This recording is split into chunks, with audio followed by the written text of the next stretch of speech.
um, but you have a really fascinating story in terms of your diagnosis that I know from you've shared a little bit in your TikTok videos. But kind of walk me through like what was happening in your life when you first started to put the pieces together and think that this might be ADHD? Yeah, so my story is interesting, and I've listened to your podcast, and I know everyone has this amazing story about what made them think it was ADHD. And my story is the opposite in that I didn't go into pursuing a diagnosis thinking that I had ADHD.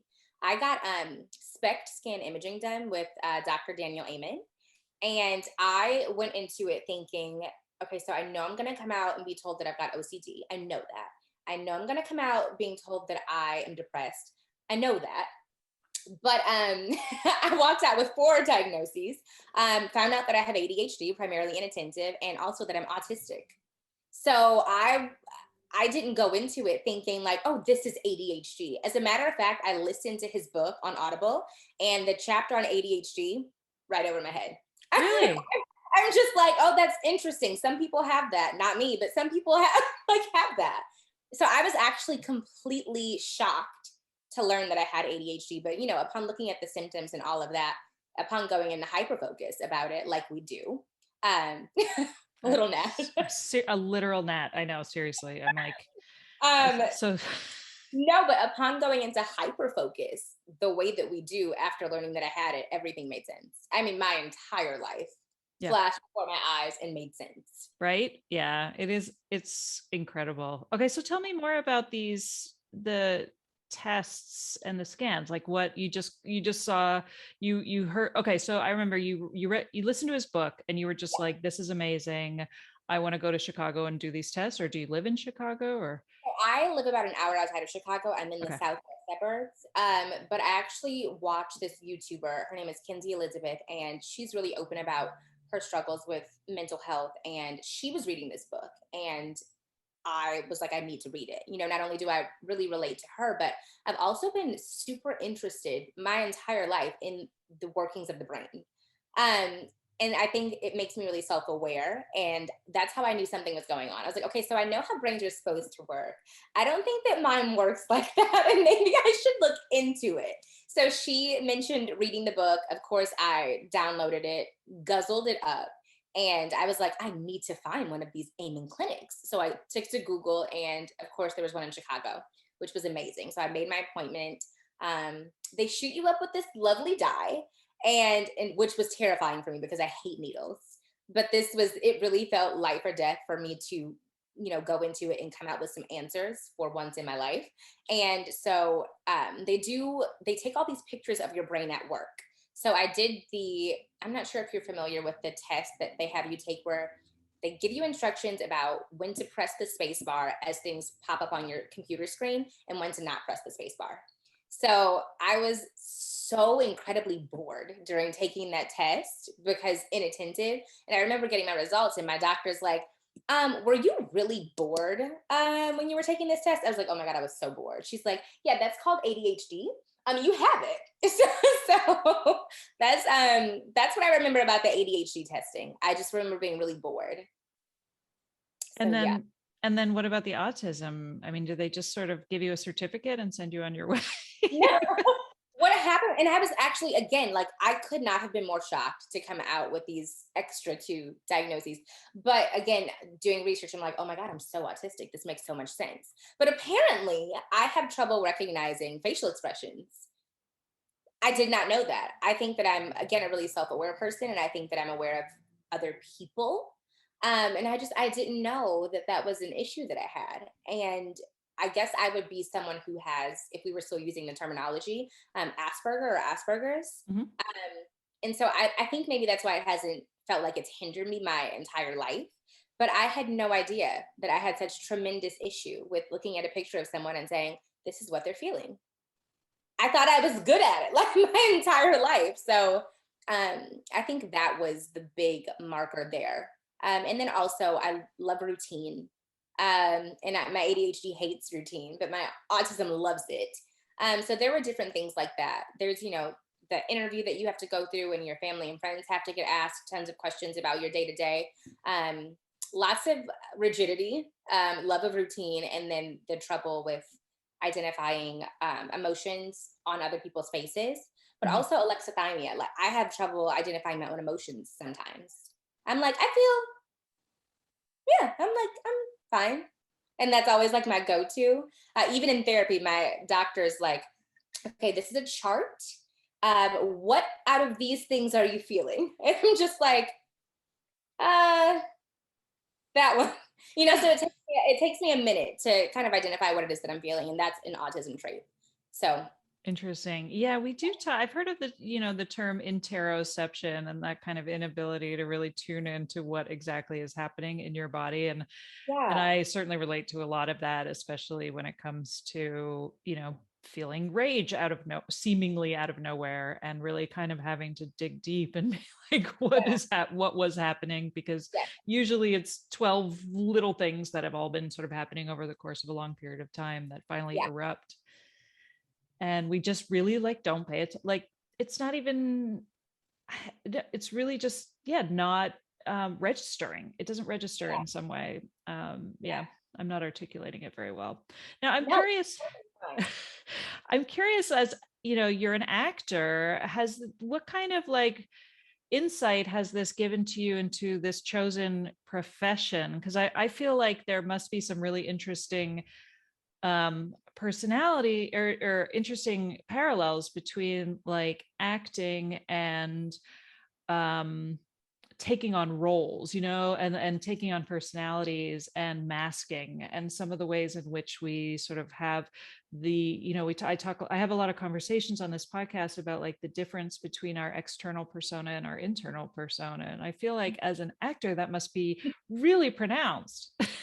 Yeah, it's so funny because I'm actually gonna film some TikToks after this interview, and there's one that I really want to film, and it's like people like you, and she's like, no, people like the curated version of me that I bring to each individual conversation, and I'm like, that's so spot on. Mhm. Um, but yeah, I feel like as far as things making sense in life, again, after realizing what alexithymia is, and it made sense to me why every acting teacher is always like, I can't feel what you're feeling. Are you angry? And I'm like, yeah, I'm angry. And they're like, angry at a what? I'm like, at like a 8. They're like, you look angry at a 3. So it just that made sense to me. And I think that it enables me to be more gentle with myself and stop telling myself that I'm talentless, because you know how that downward spiral can take effect really quick. And we're really hard on ourselves, and I think it comes from the rest of the world being hard on us. So I think learning that I had ADHD and that I was autistic helped me be gentle with myself and just expect different things out of me. I've got my own set of unique experiences that I can bring to the table, but I can't quite fake the other ones. And I get to stop trying to be something that I'm not. Mhm. Um, and then as far as the different inner and different outer personas, I don't know. I'm definitely an introvert for sure, but I think sometimes I venture into ambivert territory where when it's time to show up and be on and be bubbly, I can totally do that with the best of them. And then I get in my car and I'm like, Yeah. just like, I need that moment to, take a step back. But I wouldn't say that I'm like pretending, or I guess it is masking though, but I wouldn't say that I'm pretending. I just think that I'm being just a different extension of who I am. Mhm. Yeah. I get that. I mean, I feel like that's another conversation I have a lot, which is the am I an extrovert or an introvert question, because I'm the same. I love to perform. I love public speaking, and like I have no issues with being on a stage, Yeah. but I also, I require a lot of alone time and a lot of downtime. And yeah, I think this diagnosis has, just like you said, like allowed me to have a lot more grace and kindness when it comes to spending 24 hours straight lying in bed staring at a wall, Yes. because I don't think of myself as being like a failure at life anymore. It's really just like, oh, I'm recharging. Yes. I'm decompressing. I'm recharging. I need this. Yeah. Yeah. So now, what are some things looking back since your diagnoses? looking back over your childhood and your life growing up, where you were just like, holy crap, the signs were there all along. Yeah, I remember getting marks on my report card about being talkative, because I've always been really. It's funny. I'm an introvert at heart, but I can be really sociable. I love talking to people. I've never met a stranger, so I got marks on my report card about that. For a long time, I was really good about keeping my room in order, and then some, you know, flip was switched or switch was flipped, and room became a disaster. Book bag disaster. So really messy. I've never been very forgetful. I don't That trait is turned down for me. What else though? I was horrible at math because it bored me to tears. I just could not, it wasn't stimulating to me, and so I just wasn't getting it. So I was just listening to an episode that you did a couple or a few episodes ago. It was early-ish October, and we were talking about how we have that inconsistency where we're getting A's in the things that we love, and then we're getting like D's and F's in the things that bore us. And that was definitely my experience. Same thing with choreography. I did cheerleading and dance, and I just was always, I couldn't quite, I'd watch and then I would think that I would have it. And then I'm like, okay, I forgot, or like my body just won't do the thing. Um, and then I think the biggest thing is that feeling of, and I think this is really prominent in adults with ADHD, that feeling of everyone else has it together and I am a hot mess, perpetual hot mess. I think that's been the biggest thing for me, is like that feeling of lack of direction and just like I don't know how to adult. I'm now understanding that a lot of that is due to executive dysfunction and just being understimulated in the things that stimulate a lot of other people. Or maybe they're not even finding them stimulating, but they can just move themselves to do the things. Um, I'm just, again, I have a lot more grace with myself. Mhm. Yeah. Yeah. And now what was your family's reaction? Because that must have been, a big mental health bomb to drop. Yeah. I mean, it's definitely shocking to me. I have people in my life. So clearly I'm Black. And there is a lot of like taboo around mental health. And so I think my family's in the process of unlearning all of that. It's a lot of, you're like unconditioning or deconditioning. And so they love me, and I'm in family therapy with my mom and my sister, and we are working through some issues that we've had for as long as I can remember. But now I'm learning that a lot of that had to do with ADHD, and a lot of that is it comes down to a difference in the workings of our brains. So Mhm. we're working through some things. I definitely have people in my life that love me, and I've got some really great friends who are super gracious whenever I forget to text them back or haven't reached out in weeks. So yeah, I've got a support system. I Mhm. think for me, I've always been really independent though as well. I don't feel like I require a ton of other people, and I think that maybe comes down to the autism as well, just kind of being a lone wolf by nature. I think as long as I understand what's going on and I'm doing the best that I can to take care of me and show up for myself, I'm okay. Like I kind of don't put that on other people. So it's then it's kind of like whoever understands, and I appreciate that. And then if you don't understand or if you refuse to understand, that's gonna be okay with me too. Like I'm still gonna be all right. That's one thing I'm really grateful for the pandemic. In terms of the forced isolation, it's really, I felt like I had a lot of that feminine, we talk a lot about like having how we have a lot of difficulty with female relationships, and like I spent so much of my life kind of feeling like gregarious and the funny one, and like, oh, the performer, and I felt like I would have these relationships but then always really like fundamentally feel very lonely, and that there was only like a very very small group of people, basically my husband and my kids and my one friend from university, like, that I felt an unconditional attachment to, but like generally always feeling very lonely and feeling a sense of FOMO. Mhm. um And I think it really sort of took my diagnosis and a lot of that self-reflection and a lot of the understanding sort of why I, had difficulty with the relationships. It's also helped me like feel like I don't need more than just those few people, right? It's the loneliness was coming from a sense that of how I felt like I should have way more close connections and that I could be okay with temporal, momentary, igniting conversations that are like really intense and Yeah. then and then you're on your way and that you kind of like these ships crashing in the night. And um it's like we're going in different directions. Right. Yeah. Yeah. And I just kind of was like, you know what, I'm just going to go with the flow and just accept that, what relationships can offer in the moment. And I've realized like a lot of my sense of loneliness was coming from of what I thought I should be doing. And like you said, like there's when you let go of that, when you let go of feeling like I should be any other way than who I am, it's so Yeah. freeing.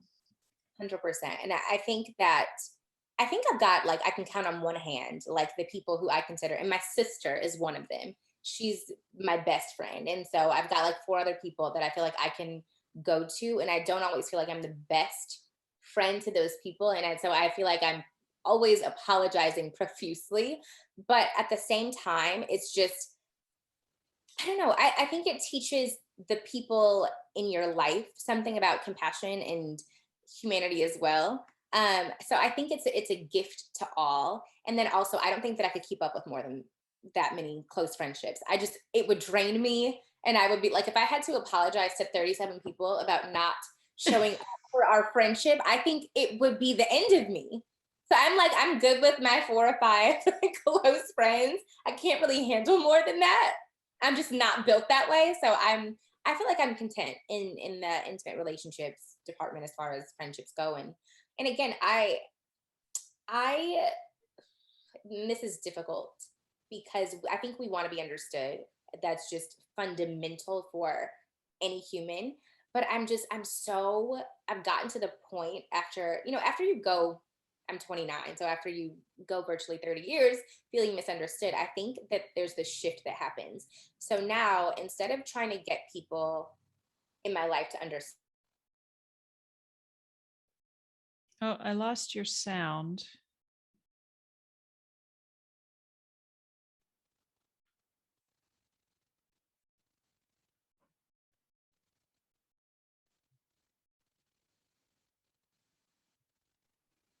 oh Oh, no. there you are. Okay, you're back. Oh, okay, good. Good. I put myself on mute and then I unmuted trying to like toggle with the sound. But we're good. Yeah, we're good. Okay. Okay. Sorry Um, to interrupt oh your no, it's okay. flow. Totally fine. I've been like rambling this entire interview, so I'm like, okay, take a second. Stop. But I just feel like I've gotten to a point where instead of trying to convince people or persuade people or even educate people, I would rather I need to use that energy to take care of myself. Um, so yeah, that's kind of more I don't know. I want to be really careful because I understand that there are people who are doing, their version of trying to understand, but sometimes there's going to be that like inherent disconnect, and I think you have to be okay with that. Mhm. And I just think that if you find yourself in one of those relationships, your energy as someone with ADHD, as someone with sometimes limited energy, it's just better spent doing things that fill you up. I agree. I've been diagnosed for about a year now, and it is so revelatory in the beginning. And so I shouted from the rooftops, "Oh my Yes. God." And it was amazing. But then you very quickly realize how much people don't understand what you're talking about, or they have their opinions that you really don't want to hear, or, like Yeah. you realize how it is a very difficult thing to talk about with people unless you're talking directly to other people who have gone through this experience. And I think why it's so wonderful when we do find each other and find that community, and why community is such an important part of our diagnosis journey and our healing, right? Huge. And so I've there I know when people first get diagnosed, there's a sense of urgency of like, how do I talk about this with my partner, how do I talk about this with my boss? And I'm like, yeah, maybe you should just hold off on Yeah, that. safe in this little in this Right. little circle that's our circle. I Um, know. I'm like, if you really want to talk about it, like make TikTok videos or start a yes, podcast. yes, something. But yeah, Right. you want to talk to people who get it. I feel like community is so massive. Yeah, but it is funny because like it has almost I wouldn't say isolated me from the people who are closest, but it has been like the people who I am closest with in terms of family members. It's been the most difficult to talk about because there's so Yeah, much miscommunication, and I think also yeah. like with my two older brothers, my I was the young screw up in my family who flunked out of high school and then flunked out of university and then like couldn't hold down a job and was always chasing this and chasing that and Oh, moving here and doing this, right? And I was the flake in the family, and that was kind of my eye rolling, oh, Katie, there she goes again. And so yes, there is a part of me when I talk about the ADHD where I'm like, this explains everything that I yes, right. exactly. But I also kind of feel a sense of like, there she goes again. Now she's grasping ADHD and I can she's made up, relate to that. right? I know. I got a sense of that when Like, you were talking about your sister and your mother. yes. You're just like, you get this sense of like, again, you can feel like the eye roll, and you're like, no, but this really, it's not an excuse, it's an explanation. Like, I totally get it. I totally get it. And then everyone's like, oh, so everything is your ADHD now? And I'm like, no, it's always been. I know. Yeah. This is who I've been my entire life, and things make sense. And you want people to be really happy for you. You want people to be as happy for you as you are to have answers. But some people just are not ready to hear them. And that's okay. Yeah. I think it's really been eye opening to see how solitary the struggle is too, that there aren't very many people in your life who realize the depths to which you were struggling, and how difficult some of these moments in life were. And like whenever I have those moments, which I have a lot, which is like, maybe I'm making it all up, maybe I don't have ADHD, maybe I just am a feminist living in a post-Trump society, right? It's like, maybe Like it's yeah. lazy. Maybe Right. it's Or more yeah, or maybe I'm just lazy. yeah. And then I'm like, no, you got to think, like, then you got to go back and like remember middle school. Oh yeah, remember it's high school. Oh yeah, that was a disaster. Oh, remember, motherhood. And I'm like, oh yeah, okay. So I have to like remind myself. But that internalized stigma is so deep in terms of like, I love telling, like, I feel like another huge part of our diagnosis is the doubt and the minimizing, and maybe this isn't what it is, and maybe I'm just grasping at straws, and maybe this is one more, snake oil that I'm reaching for, or something like that. Yeah, because I feel like there can be this sense of, I feel like this is more relevant maybe to those of us who are diagnosed later in life. You almost feel so desperate for an answer that you feel like you can't accept the first one that comes your way, even if it's the right one. Mhm. You're like, no, this can't be it. But like, I would so want this to be it because it would explain everything. So there's that, like, you're afraid because there is so much desperation to be understood and to have your experiences validated and to learn that you are not in fact broken. It can be scary. Like, it can be really scary to buy into the first thing someone tells you. But oftentimes it's not even the first thing that we're told. I think we're misdiagnosed, a lot of us, way before we're diagnosed with, the right disorder or condition. um yeah, I got told about anxiety, and which is a part of ADHD, I think, but so many people they've got these comorbidities, or they've just been told that it's bipolar disorder or something else that it isn't, um which is really sad, and that's a whole other topic. But yeah. Oh my god, yeah, I feel like that's another one that I I rambled, I'm so sorry. no, I just sort of feel like, again, it's one of my pet peeves, or one of my soapbox topics too, which is just the way in which we are minimized by medical professionals when we have been seeking, when we've been looking for that answer and we feel like we have found it. And then medical professionals are like, whoa, slow down. ADHD I've is got a degree. overdiagnosed, right? Exactly, right? Yeah. And um yeah, and oh, this is, don't seek a diagnosis because of a TikTok video, and you're like, why not? Are you kidding me? That's my big thing again on TikTok now. I'm like, I am so for everyone that is finally seeking a diagnosis and that has felt like they wanted to for their entire lives, or I love the people that really tug at my heartstrings are those people who didn't even know what ADHD really was. They didn't even know to pursue a diagnosis. Mhm. So, I mean, those are the people that I love getting the comments from, that I'm making my appointment tomorrow. I'm like, go you, advocate for yourself. I'm always telling, I'm like, advocate for yourself. That's the biggest thing. And don't let someone, and this is one of those, you run into a lot of the I have the degree doctors, but don't let someone minimize all the life experience that you have being you because you resonated with a TikTok video. Mhm. Like, don't forget that you're you, that you've been living with you your entire life. And I think I'm grateful for TikTok. I'll leave it at that. I'm very grateful for TikTok. I am too. And I think it is absolutely the perfect medium for these answers, and it's fast. Like, I think it's a really interesting, like, PhD thesis that I hopefully somebody is working on, about like the 1 minute vignette, and and Oh, like the power of the 1 minute vignette, because I think it's been really like changing the conversation on so many different social and political issues.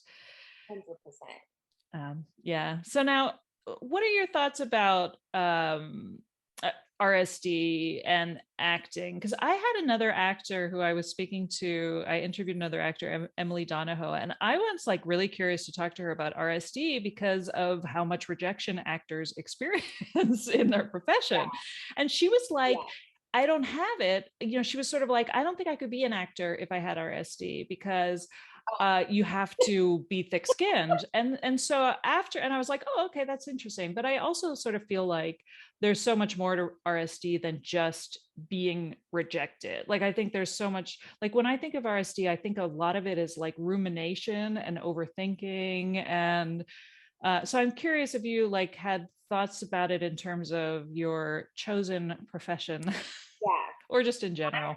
I am the opposite of, her name's Emily. Yeah. I'm the opposite of Emily. I like definitely have it. I attribute it to the ADHD.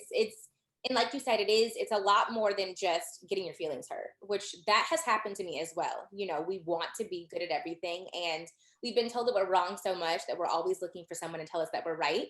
And you want that from your acting teacher. You want to be told that you did the scene right and that you made them feel something, and when that doesn't happen, it's really easy to think, I need to pick a different career. I'm not cut out for this. I am horrible. I am not, like, you go down this whole rabbit hole. But beyond that, it's like you said, it's the rumination. You walk into an audition room and the casting directors are sitting right in front of you, and they're, talking about something that they were talking about before you walk in, and you're like, they're talking about me. They hate me. Oh my God, they hate me already. I haven't even started auditioning. And it's so easy to, I just made a video about this. You see two people talking or laughing, and you automatically assume that it's about you. And it doesn't happen every single time, but that happens way more often than people talk about. Or when they're speaking in another language, like on the bus in a city, They're I like, automatically think they are making that's fun of about me. 100%. Or even just, I don't know. I think RSD can mimic social anxiety for those of us with ADHD. And yeah, I think it's really easy to get caught up in these social interactions, and you're wondering if you said the right thing, or like what they're really thinking about you. And it's a whole thing. I think that should be like one of my next videos. Is it RSD or social anxiety? That's great. I know. I feel like I asked the question, is it ADHD or feminism? So much of the time, All because these things are going on t-shirts. We're gonna launch merch. I know, right? Seriously. But Great. like at the end of the day, there's so many ways in which I feel like my ADHD is exacerbated by, the expectations of being a female in society, when it comes to body image and eating and being likable and like all of these things. And that's the other thing that I also talk about with guests who are people of color, where I'm just like, you have that, all of that is then amplified Yeah. by being a visible minority, right? Which is like, you have to be likable, you have to behave in every situation. You can never like be angry without anybody saying, well, you're just an angry Black woman, like Or it, late. right? Exactly. Don't It's be like, late because you have ADHD, then you're unprofessional. And it's or like, I have problems like managing my time and understanding how long things actually take. Yeah. Or even just like, I remember I was interviewing a physician who was a Black woman who was like, anytime I made any mistake, there was that assumption of like, well, see, you've proven us right that you don't belong here, Yeah, and I just like, it just, so many times I think about like that, those microaggressions and the collective trauma throughout our lives that have kind of yeah, led us to where we are. Again, I'm sort of like, is it ADHD or is it just that we live in this fucking country? yeah. You're like, am I wrong or is everybody else wrong? Right? Yeah, Yeah, I know. yeah, And that's why I think it's also so interesting, and why I think the conversation around ADHD being a superpower is so problematic, because I think like, yeah, it's really easy to call it a superpower when you've had accommodations in life and you're, like that comes down to, so much of that comes down to like, what was your environment growing up? What was your family life growing up? Like what was available to you? Like, slow down with the superpower talk and let's like, I just feel like it comes from such a place of like inequity. I don't know. I'm laughing because I definitely am someone who has referred to ADHD as a superpower before. But in terms of, I think what I'm trying to do when I'm using the term is I have a heart for the broken people because I know what it feels like to believe that you're broken and to feel that. And so I want to come from a place of empowerment. And I'm like, no, no, no. Okay, so maybe you're always late and maybe you're messy and maybe you're not organized. But guess what? I bet you can hyper focus. And it's like you'd be an amazing entrepreneur. And so I do the superpower thing, but I feel like I balance that out with education. I'm always educating in my videos, but I really strive to empower as well because I Yeah. know what it's like to be told you're wrong, like who Right. you are fundamentally is wrong. And so I try to get people to see the the things that are powerful about their amazing brains. Yeah. So, but yeah, And I think that is part of that, the shift in narrative too, is, once you get to a place where you're like, oh my goodness, I do have all of these strengths. I am bringing all of this stuff to the table. I am like, all of these ways in which I sort of suspected I was incredibly bright, but could never quite show it in ways that yeah, were meaningful. Like, it like you really do lean into your strengths, and I think that it is an amazing shift in terms of what we can like about ourselves and what we can and what we are incredible at. And I also think with the superpower, crap, I lost it, it's flying away. No, there was uh, superpower, superpower. wait, Oh, wait, grit. No, okay, that was it. It was grit, right? Which I think is another incredible quality that a lot of us share, which was like coming, when you were in a situation where you've grown up your whole life kind of feeling wrong and feeling like, being corrected for things that seem out of your control, and that there is a way in which you're sort of like, okay, what can I do? Do I wallow or do I pick myself up on my bootstraps and move on? And I think that there's like, so many of us do have that sense of grit where it's like, okay, what's the lesson I can learn? What's the silver lining? What is the strength based initiatives that can come out of this? So yeah, like that's why I certainly don't disagree that ADHD is a superpower, because like I feel like my life has just changed so dramatically as a result of it. But I also sort of feel like you have to tread carefully. oh It no, can get like a and little I toxic. totally get your perspective as well. And like you said, it is easy to believe it's easy for that conversation to turn toxic when, like you said, you've grown up with the accommodations and all of these things. I do feel like it would have been really easy for me to undiagnose, look at someone and say, well, sure, it's a superpower for you. You've got, all this help. But again, I just try to think about all the ways that like I've been excelling in spite of not even knowing that I had ADHD. And I'm like, okay, yeah, superpower. Yeah. Right. I totally get your perspective though. I mean, it's I don't know. I feel like it can almost make you feel more wrong when someone views this thing that you have too as a superpower, but you don't feel like it's been a superpower in your life. You're like, that's not my experience. So I totally get your perspective as well. Yeah, I know it has been. I'm always reluctant to dismiss anytime somebody is really truly struggling, because I think, just knowing you have ADHD is not going to solve all of your issues. It's not going to make your depression magically go away. Like, there are ways in which we still need to advocate for ourselves and each other. And And there are still a lot of struggles, and I never want to minimize that for anybody, because all we've done has been minimized our whole lives, right? So but I also, don't want to talk about it like it is this serious disorder. Yeah. I have just as much of an issue with the term disorder. So, I find myself pausing. Like I will say disorder, but I find myself pausing and thinking about whether or not I want to say disorder or condition all the time. oh, And most of the time when I think about it, when I'm like intentional, I'll say condition. Because I too have issue with the term disorder. I find myself saying it more than I want to. But again, when yeah. I'm like really thinking about it, I'm like, okay, it's a condition. It's not a disorder. I mean, there's nothing wrong with the differences in our brain. Um, Well, and that's why sometimes I get confused when I'm listening to certain medical professionals, because I think, I'm like, are you talking about ADHD in terms of like what characteristics are being exhibited in your patient? And then there you're looking at it as a disorder because it is abnormal. Or are you looking at ADHD as a as a neurodivergence, and you're looking at it as a sort of a brain type, and therefore there's no possible way it's a disorder, right? Because yeah, so again, it all comes down to the environment in which wrong we B word. It's different, not disorder. no, but I think a lot of medical professionals think of and talk about ADHD in terms of like what is present in the room right now. What are the things we're looking at? What are the symptoms of this, and how can we quote unquote cure it? Yeah. Another word that I have such issue with, right? It's like there's literally books out there that are like how to cure your ADHD. Or I'm like, like so yeah, it's I'm like, that's a whole nother episode. I don't need to be cured, but yeah. I um totally get it. so I know we've talked about this, but I do want to come back to like, what do you love most about your diagnosis, or what has changed most for you since this journey has started? Yeah.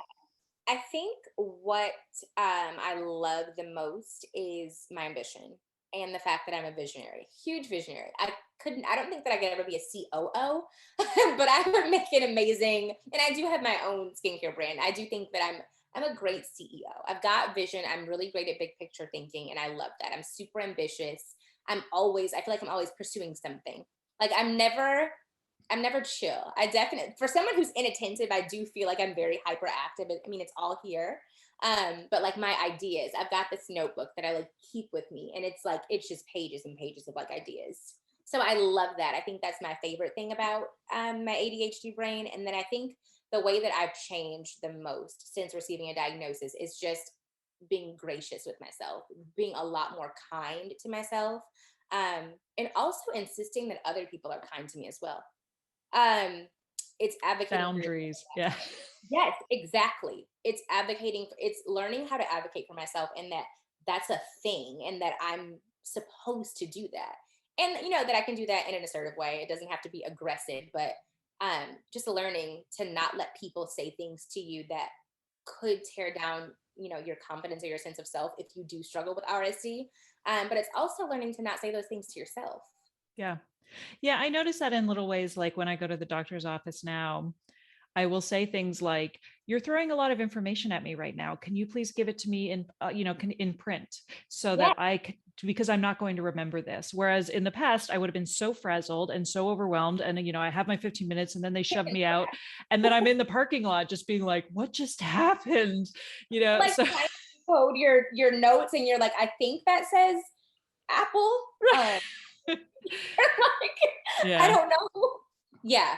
So there is, I think it's just been like a heightened awareness in the moment where I am able to advocate for myself in very little ways, right? Where I'm like, I need you, especially at home, right? Where I'm like, if I'm getting really irritated and really snippy with people, I can go through the checklist and be like, all right, is there music happening in another room that's really tinny? Is the TV on? Are people yelling? Is there like weird flickering lights? Do I need sleep? Like I can go through a Everyone lot of that. at the same time. The Like, sensory thing has been huge for me. It was not anything, I had no idea I had any sensory issues whatsoever. I had just never thought about it.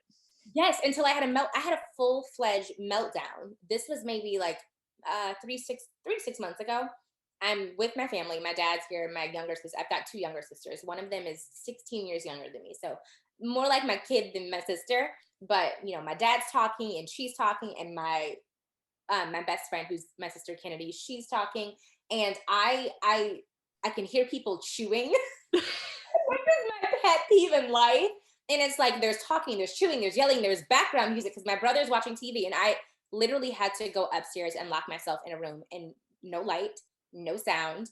And my youngest sister, Korea, she comes in the room, she turns on the light, and I'm like bawling. I'm just like, I'm just really overwhelmed right now, but I'm okay, I promise. And that was the first time that I'd ever experienced like a shutdown. I was like, I had no idea that this was inside of me, like this disdain for like all the noise at one time. I had no idea. Yeah. I know, right? I used to always have this feeling where I would have to go to my room and like, mommy needs to take a nap, right? And long after my kids stopped napping, I continued to nap. And even if I wasn't napping, like I wasn't falling asleep, I just like, I needed everything to stop. And that was the way I could do it. And so, of course, along with that came the guilt of like, oh, I'm so lazy that I need to take a nap, and I'm shirking my maternal duties and all of that stuff. But like, now I realize like I really just needed time in the middle of the day for nothing, for it all to just stop. And that was the only way I could. So And I find it, show up later in the day for the people that you love. yeah. So I find it very fascinating to look back and think of the ways in which we kind of holistically took care of ourselves without even knowing what we needed. And I don't know, I always like love to think about that and give that younger version of me a hug, or when we talk Yeah. about like little kids doing things that seem like, oh, why is he doing it? Why is he being so weird? Why is he doing that? Why is he covering his ear? And I'm just like, it always amazes me how we do, like, at the end of the day, really try to take care of ourselves in the best way we know how, and Yes. I think that's so beautiful. I think about how, again, before receiving a diagnosis, I was like, I would have never believed that I was autistic. I didn't, first of all, I didn't know what that looked like. But again, after receiving the diagnosis and looking at the list, I'm like, oh my gosh, this is my identity. I am this. But like, I've been stimming, speaking of taking care of yourself, since I was a baby. And a lot of the times it's called self-soothing. And Mhm. I've been doing that since I came out of the womb. So like you said, it's like that innate, you just know that this is a thing that you need, and you get it done. You do it before you even know that it has a name or a reason or a rhyme. You get it done.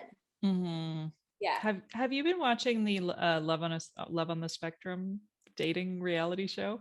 Okay, so I just found it on Netflix maybe a couple weeks ago, and I watched like the first 2 or 3 episodes of season one. So if there's anything that happened in this new season, because I know there's a new season, I'm like, don't tell me. But I'm a few episodes into season one.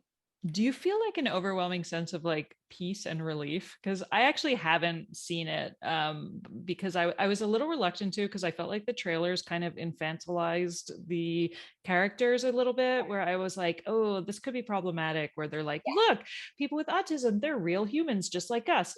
just like Um, me. Yeah, so I was never that interested in it, but I've heard so many good things about it, in just in terms of like the utter lack of social masking, and how, like, as a neurodivergent, it's been sort of, people have been watching it and feeling like such relief, where it's like, oh my god, it's so nice to have conversations where you don't have to like pretend or self-edit in any kind of way. So yeah.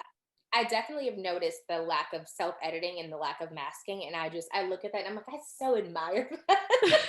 But also because I'm someone who, and I try to, like, when I'm explaining autism, I try to illustrate what it looks like, what the spectrum actually looks like. And it's not like, left versus how far right you can go. But there are so many traits that are turned down for me that I'm seeing. And I'm like, okay, so I'm not seeing myself completely in this show just yet, but that's okay. I'm like, I know it'll come.